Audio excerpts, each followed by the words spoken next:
Buenos días, estimados alumnos. El día de hoy nos toca el curso de literatura. Bien. El tema de hoy es la narración. ¿Qué es la narración, chicos? La narración es un relato de hechos ordenados que pueden ser reales o imaginarios, que le suceden a uno o a varios personajes. Existen dos tipos de narración: la narración oral y la narración escrita. Así como la descripción es característico del uso de adjetivos y sustantivos, en la narración cobra importancia el uso de verbos. Ahora vamos a ver los elementos de una narración. Tenemos al narrador, los personajes, los hechos, la trama, los diálogos y las descripciones. Tenemos también las partes de una narración: el inicio, el nudo y el desenlace, ¿no? Esas son las partes en una narración clásica, ¿no? En el inicio se da a conocer los personajes, el lugar y el tiempo donde transcurren los hechos. Tenemos también el nudo, que es cuando los personajes viven una serie de aventuras, ¿no? Generalmente en la parte del nudo sucede algo que causa intriga, ¿no?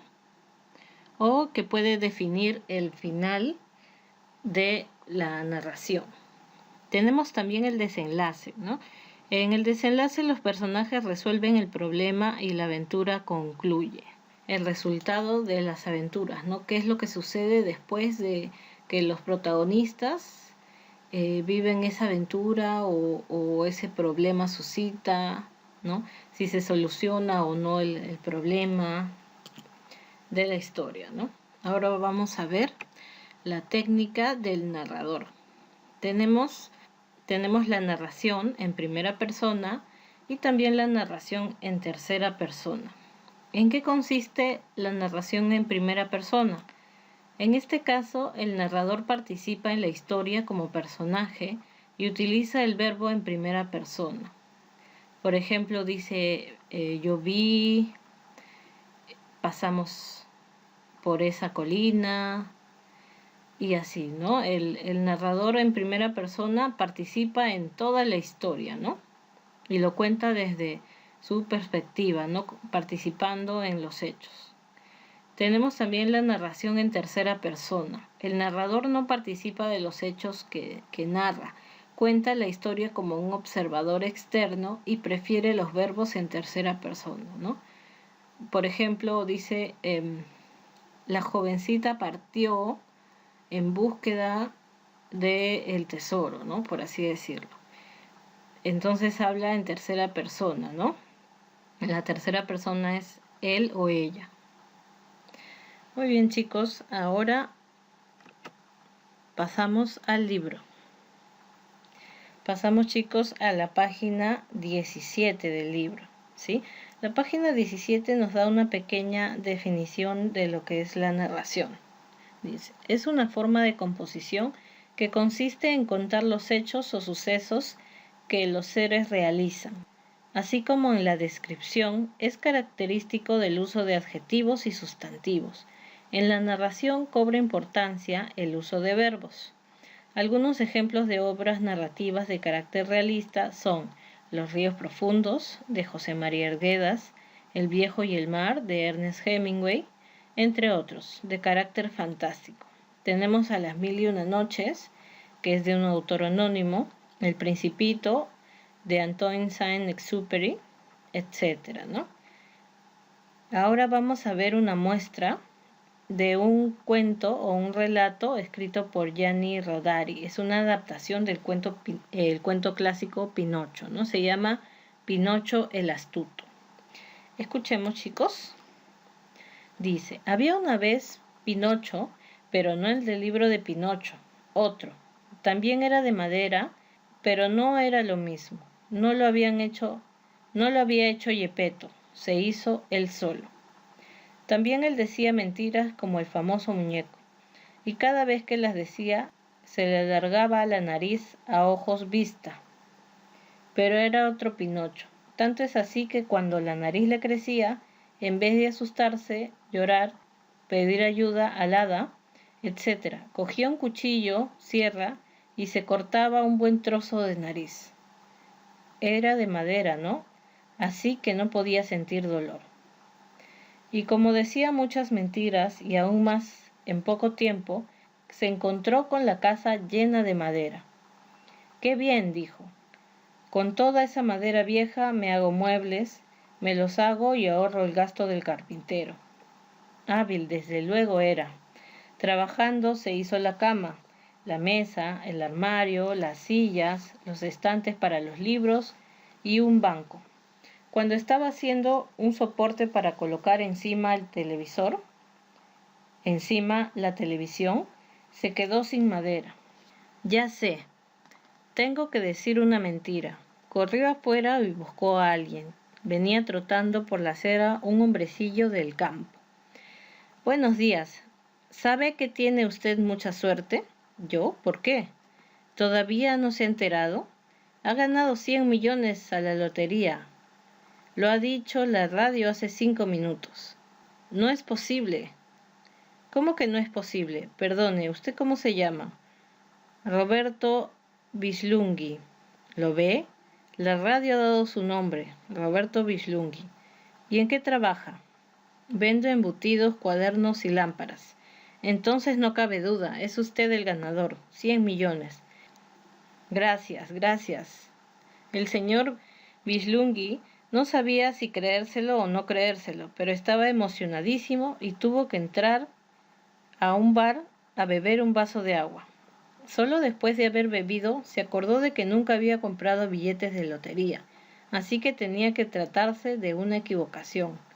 Pero ya Pinocho había vuelto a casa contento. La mentira le había alargado la nariz en la medida justa para hacer la última pata del soporte. Cerró, clavó y cepilló. Y terminado. Un soporte así, de comprarlo y pagarlo, habría costado unas buenas 20.000 liras. Un buen ahorro. Cuando terminó de arreglar la casa, decidió dedicarse al comercio. Venderé madera y me haré rico. Y en efecto, era tan rápido para decir mentiras que en poco tiempo era dueño de un gran almacén con 100 obreros trabajando y 12 contadores haciendo las cuentas. Se compró 4 automóviles, 2 camiones. Los camiones no le serían para ir de paseo, sino para transportar las maderas. Las enviaba incluso al extranjero. Y mentira va y mentira viene. La nariz no se cansaba de crecer. Pinocho cada vez se hacía más rico. En su almacén ya trabajaban 3.500 obreros y 420 contadores haciendo las cuentas. Pero a fuerza de decir mentiras, se le agotaba la fantasía. Para encontrar una nueva, tenía que irse por ahí a escuchar las mentiras de los demás y copiarlas. Las de los grandes y las de los chicos, pero eran mentiras de poca monta y solo hacían crecer su nariz unos cuantos centímetros cada vez. Entonces Pinocho se decidió a contratar un sugeridor por un sueldo al mes. El sugeridor pasaba 8 horas al día pensando mentiras y escribiéndolas en hojas que luego entregaba al jefe. Diga que usted ha construido la cúpula de San Pedro. Diga que ha ido al Polo Norte, ha hecho un agujero y ha salido por el Polo Sur. Pinocho se enriquecía cada día más y sin duda se habría convertido en el hombre más rico del mundo si no hubiera sido porque cayó por allí un hombrecillo que se las sabía todas. Sabía que todas las riquezas de Pinocho se habrían desvanecido con el humo del día que se viera obligado a decir la verdad.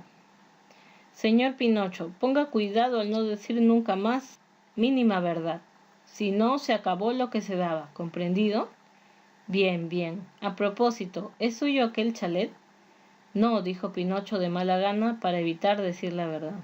Estupendo, entonces me lo quedo yo. Con este sistema el hombrecillo se quedó con los automóviles, camiones, el televisor, la sierra de oro.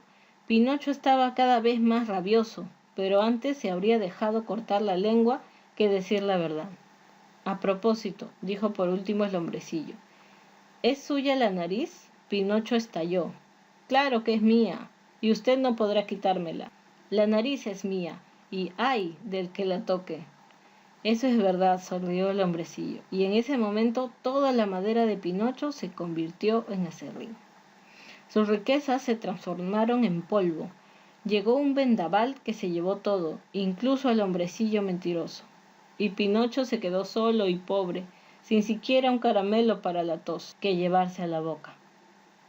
Jean Rodari nació en 1920, maestro y periodista, divulgador de la nueva pedagogía en Italia. Empezó a escribir para niños en 1950. Ha publicado más de 20 libros en los que combina magistralmente el humor y la imaginación con una visión irónica del mundo actual. Muy bien, chicos, ¿qué les ha parecido el relato? Espero que les haya gustado. Ahora vamos a pasar a la página 20. Dice, tenemos personajes, ¿no? Que son los participantes principales y secundarios, que pueden ser reales o imaginarios, de los hechos relatados. Los personajes principales, por ejemplo, en el relato anterior tenemos a Pinocho, ¿no? Los secundarios serían el campesino, los trabajadores, el sugeridor y el hombre misterioso. El ambiente está conformado por el lugar y el tiempo en que se verifican las acciones. El lugar tenemos, por ejemplo, Italia, en la casa de Pinocho. El tiempo tenemos, en este caso no está precisado, ¿no? La acción es el desarrollo de los hechos divididos en introducción, nudo y desenlace. En la introducción o en el inicio tenemos el narrador presenta los personajes en un lugar y tiempo determinados, ¿no? Por ejemplo, Pinocho se da cuenta que puede obtener madera gratis mintiendo constantemente. Tenemos también el nudo. Es el momento de mayor tensión porque los personajes entran en conflicto. Ejemplo, Pinocho decide hacerse comerciante en madera para hacerse rico. Por eso necesita mentir cada vez más.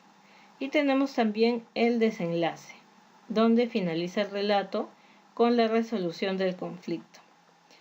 Ejemplo, un día un hombre misterioso lo obliga a decir la verdad, por lo que Pinocho pierde sus facultades y por ende también pierde su fortuna. Vamos a la página 21. Dice, reordena la historia según los 3 momentos. Ahí tenemos el relato anterior, ¿no? De Pinocho el astuto. A ver, vamos a leer solamente una parte del párrafo para así poder ordenarlo, ¿sí? Dice, Pinocho se enriquecía cada vez más. Esa parte no puede ser el comienzo, ¿no? Entonces, vamos a descartar. Este no es el comienzo. Ahora dice, y en ese momento toda la madera de Pinocho se convirtió en aserrín. Ese sería el final, ¿verdad? Entonces vamos a poner desenlace arriba. Desenlace. Había una vez Pinocho. Este sí es el inicio, ¿no? Entonces vamos a poner inicio. Y lo encerramos con un círculo, ¿sí? A ver, dice, también él decía mentiras, tanto con el famoso muñeco. Eso también es parte del inicio.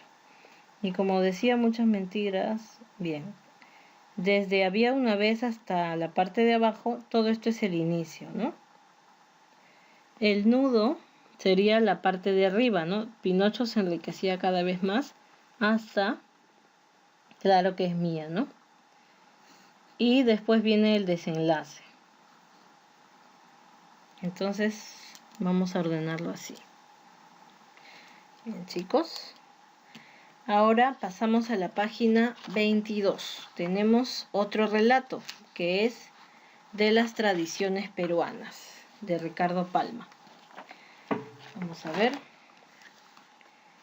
Dice, el liberal obispo de Arequipa, Chávez de la Rosa, a quien debe esa ciudad, entre otros beneficios, la fundación de la Casa de Expósitos, tomó gran empeño en el progreso del seminario, dándole un vasto y bien meditado plan de estudios, que aprobó el rey, prohibiendo solo que se enseñasen derecho natural y de gentes.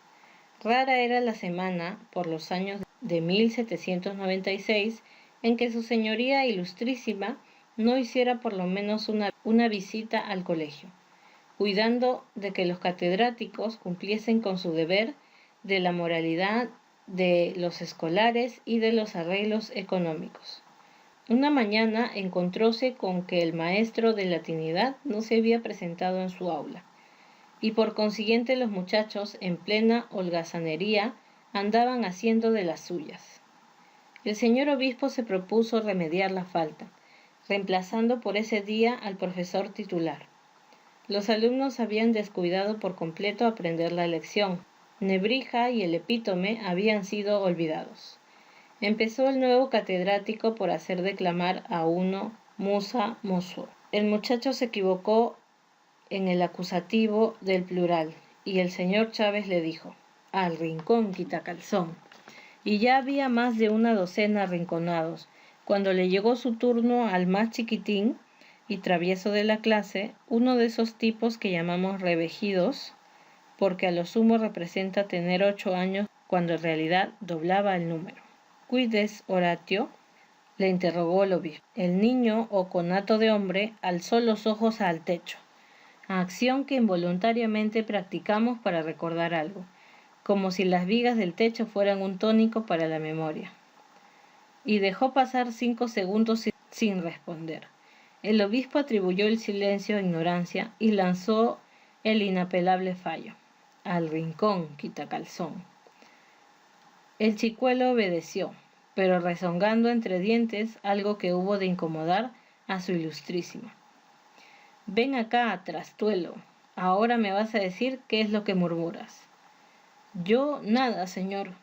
Y seguía el muchacho gimoteando y pronunciando a la vez palabras entrecortadas. Tomó a capricho el obispo saber lo que el escolar murmuraba, y tanto le hurgó que al fin le dijo el niño: lo que hablé entre dientes es que si su ilustrísima me permitiera, y tanto también le haría una preguntita, y había de verse moro para contestármela de corrido. Pícole la curiosidad al buen obispo y sonriéndose ligeramente respondió: a ver, hijo, pregunta. Pues convenia de su señoría, y si no es atrevimiento, yo quisiera que me dijese cuántos Dominus vobiscum tiene la misa.